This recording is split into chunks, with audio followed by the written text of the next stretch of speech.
Hipertensión pulmonar.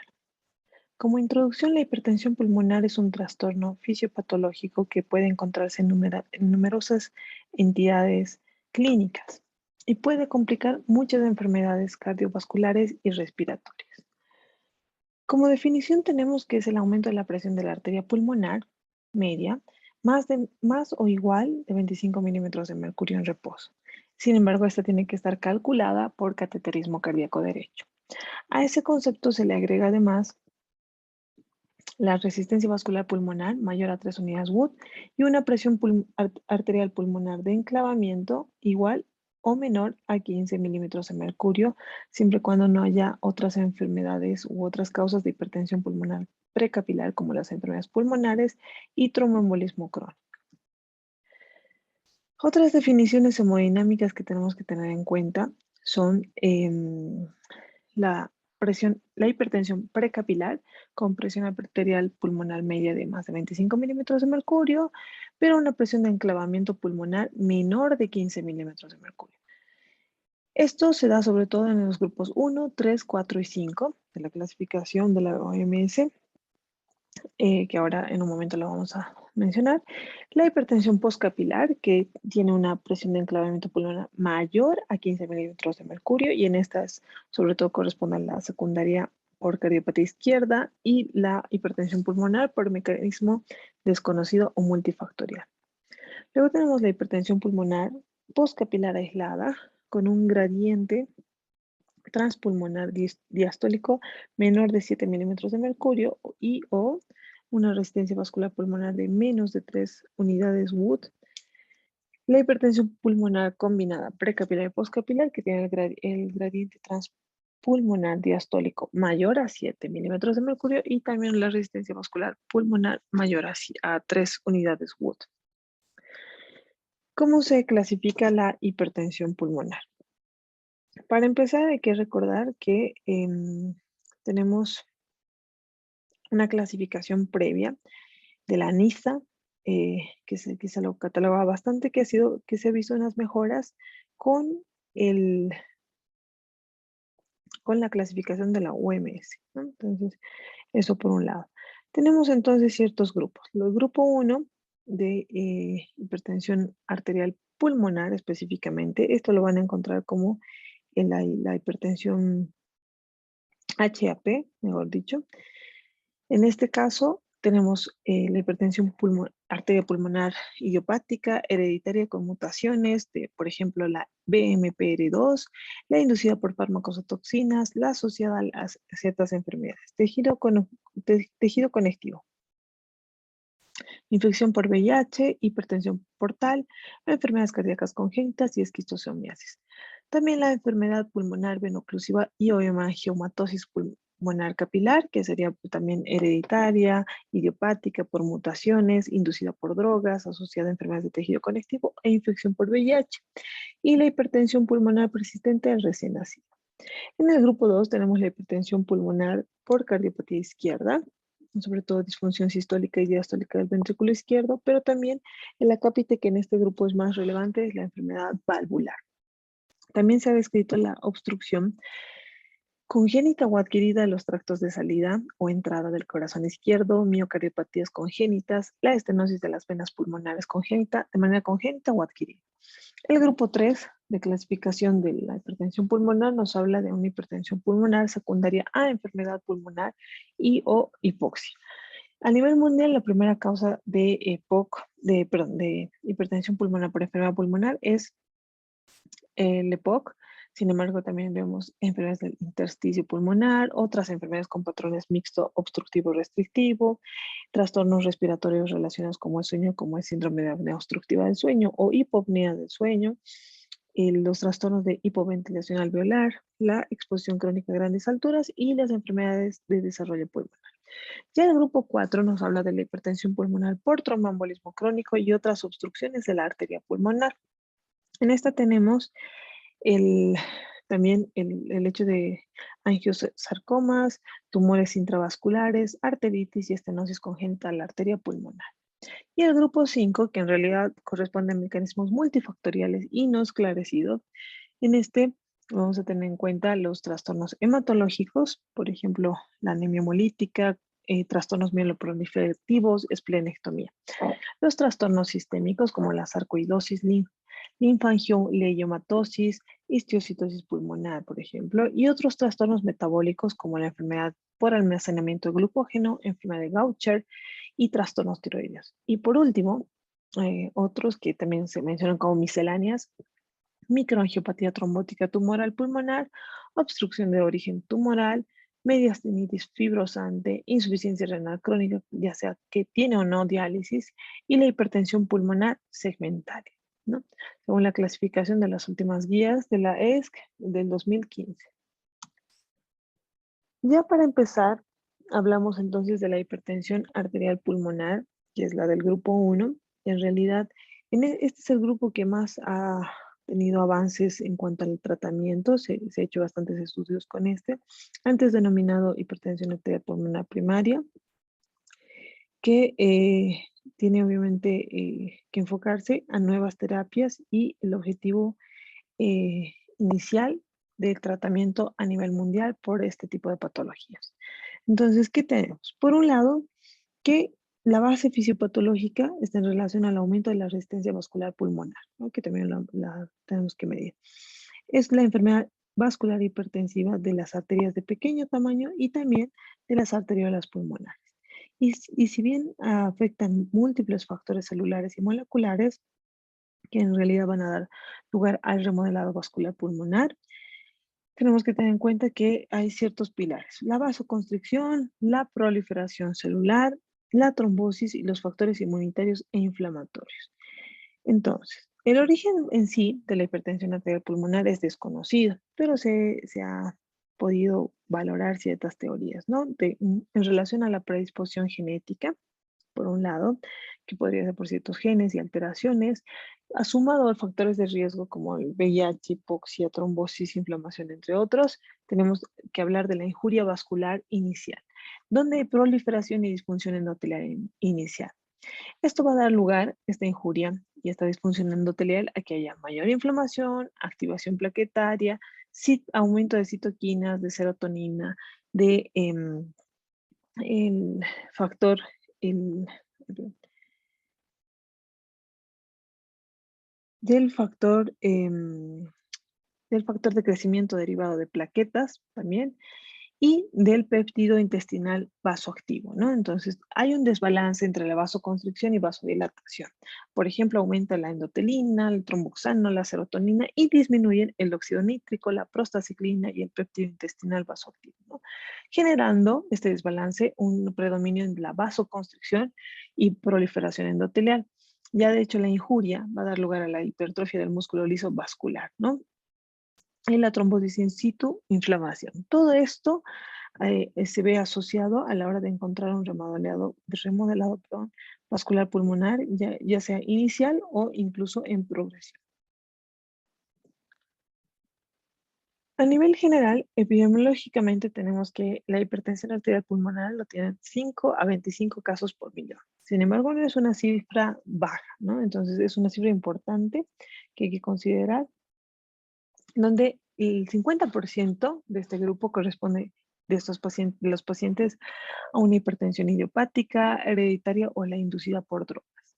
En la clínica podemos tener pacientes asintomáticos, que pueden ser totalmente asintomáticos, pueden tener síntomas inespecíficos, y recordemos que estos pacientes además o tienen enfermedades pulmonares o cardiovasculares, ¿no? Entonces, tenemos que esperar más o menos unos 2 a 3 años de inicio de síntomas de los pacientes que han cursado con hipertensión pulmonar, y puede que en estudios como screenings los encontremos, ¿no? De todas formas, los síntomas como tal van a ser la disnea de esfuerzo, el dolor, puede haber dolor torácico, fatiga, síncope y en algunos casos se ha descrito hemoptisis. El examen físico como tal nos habla de un reforzamiento del segundo ruido en el componente pulmonar, sobre todo un soplo sistólico de insuficiencia tricuspidia en el foco tricuspidio, maniobra de Rivero-Carvalho positiva, y podemos hablar de distensión abdominal, distensión venosa yugular, hepatomegalia, edema y ascitis, ¿no? Como falla cardíaca. Se puede clasificar de manera funcional la hipertensión pulmonar según la OMS, muy similar, sinceramente, a la clase funcional de la New York Heart Association, ¿no? Porque la clase 1 de estos pacientes tienen hipertensión pulmonar, pero sin limitación de actividad física. La clase 2 ya hay una leve limitación de actividad física, pero en reposo no genera ninguna molestia. La clase 3 tenemos una ya marcada limitación de la actividad física, sin limitación en reposo. La actividad física va a generar disnea, fatiga y dolor torácico o presíncope incluso. La clase 4 tenemos que es pacientes con hipertensión pulmonar, pero la incapacidad para llevar a cabo cualquier actividad física sin tener alguna molestia, ¿no? Y sobre todo incluso llegan a hacer falla cardíaca derecha, síncope, disnea y fatiga, como lo hemos mencionado, ¿no? Entonces, es la clasificación. También tenemos los estudios complementarios y en estos tenemos que tener en cuenta que, por ejemplo, la radiografía de tórax lo que tendremos que buscar es una dilatación de la arteria pulmonar marcada en el segundo arco del borde izquierdo de la silueta cardíaca, datos como un cardiomegalia, expensas de crecimiento de la aurícula derecha y del ventrículo derecho. En el electrocardiograma, lo que podríamos llegar a encontrar es primero una desviación del eje a la derecha, ver ondas P prominentes, hipertrofia de ventrículo derecho o criterios electrocardiográficos, mejor dicho, de hipertrofia de ventrículo derecho, como por ejemplo una onda R mayor a la S en B1 y B2, o sea, una fórmula de R sobre S mayor a 1, que podría ser entre otros. La ecocardiografía como tal nos ayuda para ver en sí la insuficiencia tricuspidia, el reflujo tricuspidio, si es que hubiera patologías cardíacas en las que, por ejemplo, las cardiopatías congénitas, en que también hay que considerar eso como causa de hipertensión pulmonar. También podría haber insuficiencia cardíaca por cualquier otra cardiopatía como tal, y la presión arterial pulmonar sistólica se considera más de 50 milímetros de mercurio para decir hipertensión pulmonar. Sin embargo, si ya hay datos de crecimiento de ventrículo derecho, podemos tener una presión pulmonar de 36 a 50 milímetros de mercurio. Y por último, el cateterismo, bueno, en cuanto a los exámenes básicos, el cateterismo cardíaco derecho, mediante catéter de Swan-Ganz, que en realidad lo que va a hacer es confirmar el diagnóstico de hipertensión pulmonar. Va a evaluar la respuesta a vasodilatadores, eh, podemos valorar la reactividad vascular del territorio vascular, si es susceptible o no a terapia de bloqueadores, y para considerar el diagnóstico diferencial de otro grupo de pacientes, ¿no? De hipertensión pulmonar. También podríamos hablar de realizar la angiotomografía, que en realidad nos valoraría la enfermedad tromboembólica pulmonar, incluso otro tipo de neumopatías que se van a poder ver en la angiotomografía. Sin embargo, no va a sustituir la gamografía pulmonar, también llamada cintigrama pulmonar, ¿no? Ventilación perfusión, que va a descartar si es una enfermedad tromboembólica crónica, eh, ya que tiene un valor predictivo negativo bastante alto. Entonces, eso. Ya en el tratamiento tendríamos que enfocarnos a la fisiopatología, por lo que hemos mencionado que se ve alterado a nivel de las prostaciclinas. Aquí tenemos el epoprostenol, que es una prostaglandina endovenosa, el iloprost, o también el treprostinil, que son prostaglandinas nebulizadas. También hay del treprostinil subcutáneo, que podríamos encontrar como parte de tratamiento.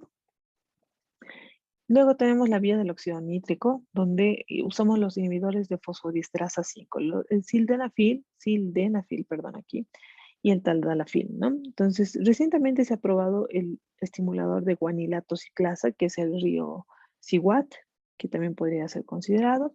Y por último, la vía de los antagonistas de receptores de endotelina, como el bocetam, ambricetam, macicetam, ¿no? Macitentan. Entonces, tenemos esto. Ya para hacer el diagnóstico de hipertensión arterial pulmonar, sí sería bueno seguir un orden, ¿no? Primero hacer una historia clínica adecuada, tomar los signos y síntomas adecuados.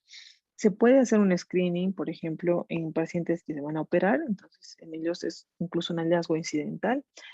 Luego nos vamos a la electrocardiografía buscando lo que hemos mencionado, la radiografía de tórax y la ecocardiografía. En tercer lugar, los laboratorios que deben incluir hormonas tiroideas. También podemos hacer pruebas de función respiratoria, también podemos hacer en este punto la gamografía, ventilación perfusión o la angiotomografía, ¿no? Incluso una tomografía pulmonar simple o una angiografía pulmonar. El cuarto paso es valorar si es que hay VIH, autoanticuerpos, solicitar si es necesario ecografía abdominal, solicitar polisomnografía. Entonces, y hay que considerar también en este punto la clase funcional con una caminata de 6 minutos que tiene que serse evaluada y la hemodinamia con cateterismo cardíaco derecho. Hay una clasificación en relación en realidad a la clase funcional de la OMS, ¿no? Pacientes con hipertensión, que por ejemplo, el grupo 1 no se va a beneficiar de tratamiento, ¿no? En este caso, hay que evaluar cada 6 meses si no hay síntomas y si aparece uno cada 3 meses. La clase 2 tiene una positividad de la prueba de vasoreactividad que debe iniciarse con tratamiento con beta bloqueador, o, perdón, bloqueadores de canales de calcio. No se usa prostanoides vía endovenoso en esta clasificación. En la clasificación 3 tenemos los prostanoides inhalados que van a ser muy útiles en la terapia inicial para o ante la respuesta o la prueba de vasoreactividad negativa, ¿no? Entonces ahí podemos ver. Luego se puede usar ya en este punto las combinaciones, que aquí lamentablemente no tenemos todo, pero se contempla que podría ser usado con Bocetan o inhibidores de la 5-fosfodiesterasa, ¿no? Entonces se sugiere iniciar prostanoides endovenosos y siempre y cuando exista supervisión las 24 horas de un centro de referencia de expertos de hipertensión pulmonar, también se puede hacer el diagnóstico ahí. En la clase 4, donde el epoprostenol es la terapia recomendada. Si a pesar del tratamiento no hay una buena respuesta, se puede combinar con otro antagonista del receptor de endotelina, ¿no? Entonces, el seguimiento. En los pacientes que ya logremos diagnosticar con hipertensión pulmonar, requieren, por un lado, mencionados de terapia combinada, pero también seguimiento, ¿no? Seguimiento en realidad clínico, laboratorial, funcional y por ecocardiografía. Clínico, bueno, eh,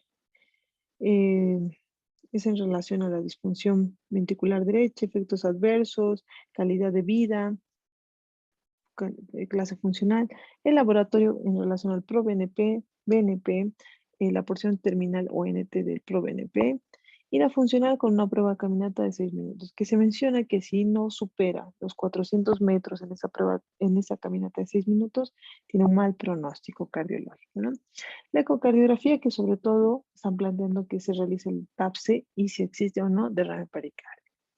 Ahora hay terapia no farmacológica, que también se puede asociar a lo que actualmente está recibiendo. Por un lado, la rehabilitación. Los pacientes con hipertensión arterial pulmonar deberían ingresar a un programa de rehabilitación cardiorrespiratoria y muscular, ¿no? Pero si es que han pasado el COVID. Hay que hacer controles cada 3 meses o tal vez más seguido, depende de lo que se encuentre, depende cuán controlada esté con la oximetría de pulso y la frecuencia cardíaca y saturación, ¿no? La terapia anticoagulante, que sobre todo en relación a los pacientes que tengan riesgo trombótico alto, que se puede iniciar con la idea de buscar un INR de 2 a 3, ¿no? En este tipo de pacientes. Y también hay que tener mucho cuidado con la cardiopatía congénita, la comunicación bronquial anómala también. Luego tenemos la terapia anticonceptiva. En realidad está contraindicada en pacientes con hipertensión arterial pulmonar el embarazo, ¿no? Porque puede generar un alto porcentaje o riesgo de muerte materna. Entonces, por eso es que solo le estoy dando 5 días, sin embargo, le van a quedar algunas tabletitas para alguna urgencia, ¿no? Entonces, eso igual, la ansiedad, el estrés va a modificar bastante. También otros usan la oxigenoterapia, sin embargo, se ha visto que si la saturación de oxígeno no es tan mala, o no es mala, no es necesario, o sea, más bien sería contraproducente en algunos casos la oxigenoterapia. Ya si nos enfocamos en cada uno de los grupos, tenemos que el grupo 2 de hipertensión pulmonar tiene enfermedades cardíacas del lado izquierdo. Por eso hablábamos hace un momento de la disfunción sistólica, diastólica, enfermedad valvular u obstrucciones, ¿no? O la misma estenosis. La presión arterial pulmonar media también se mantiene en 25 milímetros de mercurio, pero ya la de enclavamiento pulmonar en este caso es más de 15 milímetros de mercurio, con un gradiente pulmonar diastólico de menos de 7, ¿no? Ahora, el mecanismo de identificación. Aumenta el pasivo de la presión arterial pulmonar media, hay pérdida de la complex de la aurícula izquierda, disfunción diastólica, regurgitación mitral. Se añade un componente adicional que en realidad va a permitir que hablemos de la disfunción endotelial, disminución de la actividad del óxido nítrico y aumento de la endotelina, vasoconstricción y vasodilatación inducida por péptido natriurético, BNP. La enfermedad vascular pulmonar también significa insuficiencia del ventrículo derecho y podría llegar a la muerte. Entonces, allí a este punto ya está con remodelación vascular, compliance vascular disminuida y respuesta deficiente de los vasodilatadores. Ahora, para el diagnóstico importante del grupo 2, el hecho de los pacientes más de 65 años puede ser un factor de riesgo con alteración cardíaca estructural, ¿no? Agrandamiento de la aurícula izquierda, del septo interauricular hacia la izquierda, su abombamiento, disfunción sistólica del ventrículo izquierdo, hipertrofia concéntrica del ventrículo izquierdo y aumento de masa, ¿no? En el electrocardiograma esperamos encontrar hipertrofia del ventrículo izquierdo y de aurícula izquierda, puede haber fibrilación auricular, bloqueo de rama izquierda y ondas Q. Ya los síntomas, tenemos que aumenta la relación E' y anormalidad, y hay una anormalidad mayor del flujo de la válvula mitral, ¿no? En realidad, también podemos ver otras cosas en este nivel, líneas B de Kerley, derrame pleural y edema pulmonar, entre otros. También la hipertensión arterial pulmonar idiopática podría ser. Las características en realidad del síndrome metabólico, que es lo que más revisamos, es que hay ausencia de disfunción del ventrículo derecho, muesca mesodiastólica del flujo de la arteria pulmonar y derrame pericárdico. Ya en tratamiento de este grupo es sobre todo reparación de valvulopatías, tratamiento de la insuficiencia cardíaca, sobre todo si hay disfunción sistólica, vasodilatadores inespecíficos como la hidralazina y los nitratos y manejar los factores también de riesgo, ¿no? Cardiovascular que podríamos tener. Después, la identificación y manejo de otras condiciones también como parte de medicina, ¿no? Entonces, bueno. La hipertensión pulmonar del grupo 3, que está en relación a enfermedad pulmonar y o hipoxia, tenemos también la presión arterial pulmonar media de más de 25 milímetros de mercurio. Aquí la presión de enclavamiento pulmonar está a menos de 15 milímetros de mercurio y la resistencia vascular pulmonar es 3 unidades Wood, ¿no? Entonces, ya se nos complica un poquito más. Sin embargo, la idea es identificar este grupo. Entonces, es por hipoxia, hemos mencionado, y enfermedad pulmonar. EPOC, enfermedad pulmonar intersticial, otras enfermedades con patrón mixto o restrictivo, trastornos respiratorios en relación al sueño, como el síndrome de apnea y hipopnea del sueño, trastornos de hipoventilación alveolar, exposición crónica a grandes alturas y enfermedades del desarrollo pulmonar. El diagnóstico en realidad se basa en los signos y síntomas, que si bien pueden ser no tan claros, como habíamos mencionado en el grupo 1, que es muy similar al resto igual de estudios, tenemos la disnea de esfuerzo, también una baja del dióxido de carbono, de la presión arterial de dióxido de carbono. En la ecocardiografía podríamos considerar los datos de hipertensión pulmonar también y se va a valorar cuán grave está, si es que encuentra eso, el que va a realizar. Y nos vamos al cateterismo cardíaco derecho también, que nos va a permitir evaluar el trasplante cardíaco, hipertensión pulmonar grave y la evaluación pronóstica. También el cateterismo cardíaco derecho nos habla de la disfunción del ventrículo izquierdo por la presión del enclavamiento pulmonar, alteración progresiva, como dice, del intercambio gaseoso también. El tratamiento en estos pacientes está sobre todo dirigido en clase 1, estos 3 primeros, pero con un nivel de evidencia C, no es tan alto, ¿no? Pero sin embargo podríamos acercarnos con el tiempo. Uno, la ecocardiografía, que va a dar lugar a sospecha de la hipertensión pulmonar en pacientes con enfermedad pulmonar, derivación del centro, también es una indicación adecuada, sobre todo en un lugar que tenga ecocardiografía o disfunción, o se trata de disfunción del ventrículo derecho o hipertensión pulmonar grave. También el tratamiento óptimo de la hipertensión pulmonar subyacente, oxigenoterapia en pacientes con hipoxemia crónica. Hasta ahí es todas las clases clases 1C, ¿no? Pero ya sobre la derivación a centro especializado de pacientes con hipertensión pulmonar grave, em, para el tratamiento individualizado tenemos una clase de evidencia 2A. El cateterismo cardíaco derecho no se recomienda en ciertos sospechosos, excepto que se esperen resultados como trasplante, diagnóstico alternativo, ingreso en protocolo de ensayos clínicos. El grupo 4, con enfermedad tromboembólica y otras obstrucciones de la arteria pulmonar, que en realidad esas otras obstrucciones es el angiosarcoma, tumores intravasculares, arteritis, estenosis congénita de la pulmonar y parasitosis como hidatidosis, ¿no? Que pueden generar obstrucción en la arteria pulmonar. El diagnóstico en realidad se hace en base a sus signos, síntomas y la historia de hipertensión pulmonar. Si existe la posibilidad de realizar la ecocardiografía, perfecto, ¿no? Entonces, para seguir al siguiente paso.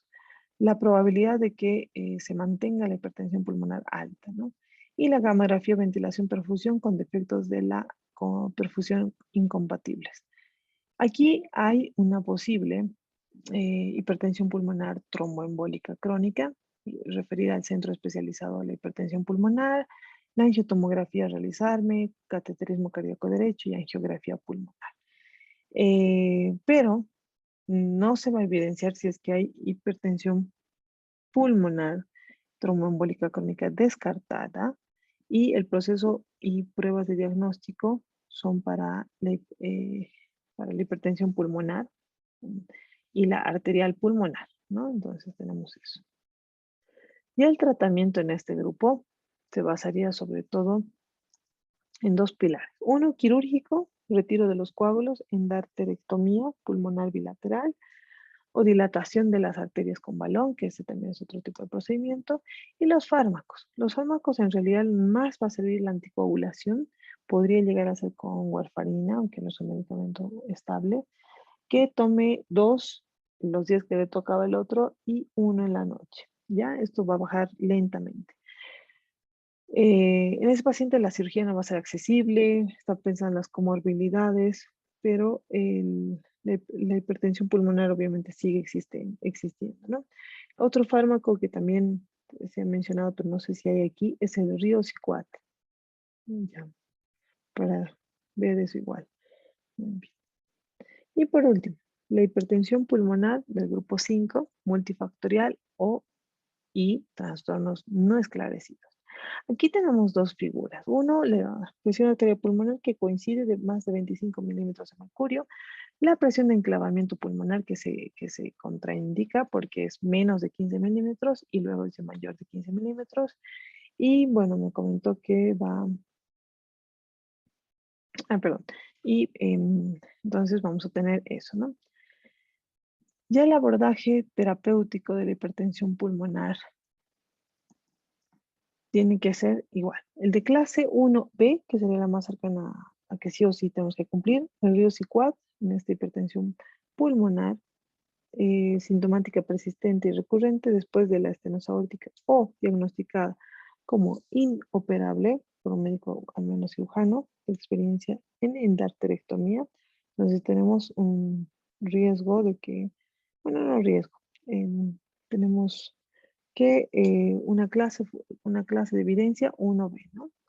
También nos sirve 1C, como la anticoagulación de por vida en este tipo de pacientes, eh, sobrevivientes de enfermedad pulmonar con disnea durante el esfuerzo, la evaluación de operabilidad y decisiones respecto a otros tratamientos y la endarterectomía bajo hipotermia profunda y paro cardíaco. Y eso sería todo. Muchas gracias por su atención.